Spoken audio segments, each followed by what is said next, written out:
மக்கள் அனைவருக்கும் வணக்கம்.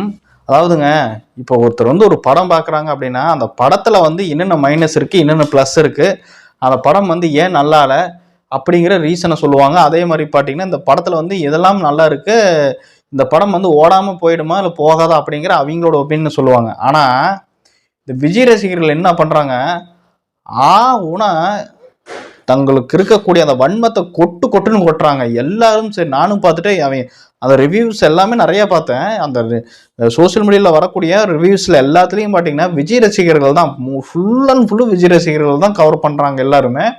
அவங்களும் போட்டு வன்மத்தை கொட்டு கொட்டுன்னு கொட்டுறாங்க. என்ன ஒன்றுமே புரியல. ஒருத்தன் சொல்கிறான், படம் நல்லாவே இல்லை, எனக்கு சுத்தமாக பிடிக்கல ப்ரோ, கதையே நல்லா இல்லை அப்படிங்கிறான். சரி, ஏன்டா பிடிக்கல, ஏன் அந்த கதை உனக்கு பிடிக்கலன்னு கேட்டால் அதுக்கு பதில் சொல்ல மாட்டேங்கிறான்.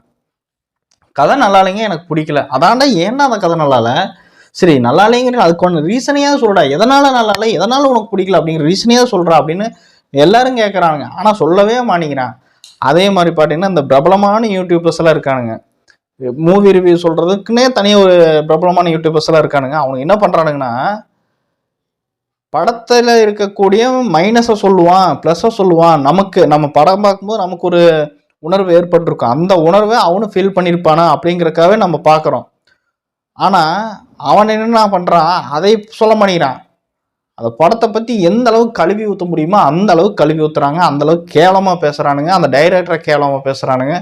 அதில் நடித்த ஏக்ட்ரஸை கேவலமாக பேசுகிறானுங்க. அதான் ஏக்ட்ரஸ் அவங்க ஒரு கோணத்தில் அவங்க யோசிச்சு அவங்க கதை ரெடி பண்ணியிருப்பாங்க.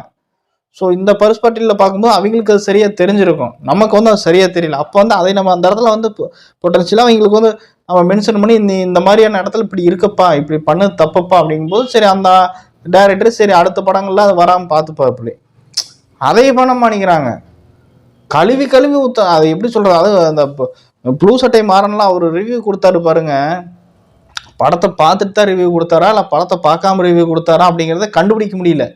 அவ்வளோ எக்ஸாக்டாக கதையை மட்டும் தெரிஞ்சுக்கிட்டு பேசுகிறாரு. இந்த இது இப்படி இருக்கு, அந்த இது அப்படி.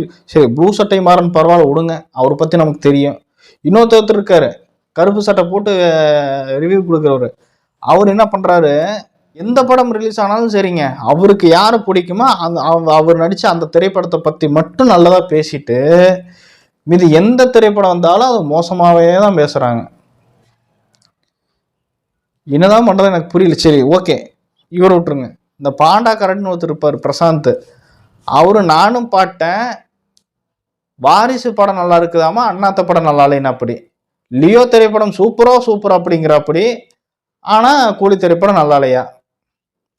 விஜய்க்கு சப்போர்ட்டாக பேசக்கூடிய ஆட்கள் மட்டுமே விஜய் பற்றி பேசிட்டு ரஜினி படத்தை எப்பவுமே கீழ்த்தரமாக தான் பேசுகிறாங்க. அதில் எந்த ஒரு மாற்றமும் இல்லைங்க. சரி மக்களே, இப்படி சோசியல் மீடியாக்களில் விஜய் ரசிகர்கள் தொடர்ந்து ரிவ்யூ கொடுக்குறங்கிற பேரில் கூலி திரைப்படத்தை பற்றி கேவலமாக பேசிட்டு வந்துட்டு இருக்காங்க. இதை பற்றி உங்களுடைய ஒப்பீனியன் கமெண்ட் செக்ஷனில் சொல்லுங்கள். மறக்காம வீடியோக்கு லைக் பண்ணிவிட்டு என்னோட சேனல் சப்ஸ்கிரைப் பண்ணுங்கள். நான் மீண்டும் அடுத்த ஒரு டாபிக் உங்களுக்கு சந்திக்கிறேன். நன்றி, வணக்கம்.